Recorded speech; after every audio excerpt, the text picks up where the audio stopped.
سلامي على اللي قدرها بالشموخ الحال، ورثتها للوقفات وبنت الكبارية.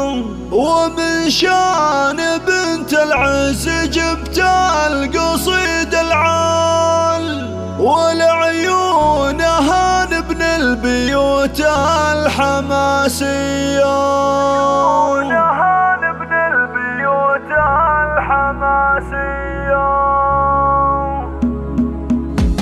سلامي على اللي قدرها بشموخ الحال، ورثتها للوقفات وبنت الكبارية. ومن شان بنت العز جبت القصيد العال، عيونها نبن البيوت الحماسية. سلامي على اللي قدرها بشموخ الحال، ورثتها للوقفات وبنت الكبارية. هذه أم فارس في ثناها الشعر، لو طال ثلاثنا في قدرها والله شوية. كريمة ووقفتها تساوي 100 رجال، ومن يعتزيها عاد وحاجاته مقضية. سلامي على اللي قدرها بالشموخ الحال، ورثتها للوقفات وبنت الكبارية.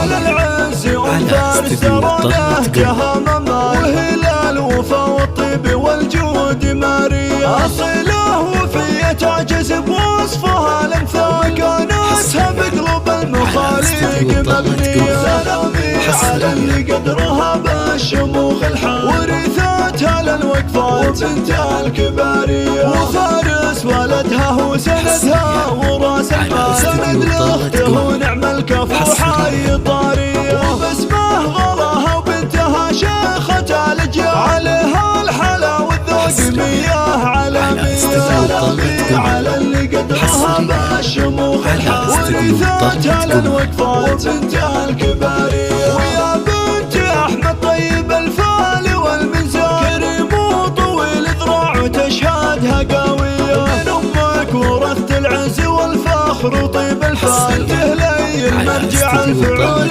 السنافية. سلامي على اللي قدرها بالشموخ الحال، ورثتها للوقفات وبنت الكبارية. واخوانك فهد وسعود وراشد شموخ جبال، خواتك أميرة الوصوف المثالية. ويا بنت الثابت عزوتك عزوة الأبطال، أهل المجد والتاريخ وأهل الشهامية. واختام قصيدة يوم فارس فخر وجلالك أعظم تحية بالتعابير مثنية. سلامي على اللي قدرها بالشموخ الحال، ورثتها للوقفات وبنت الكبارية.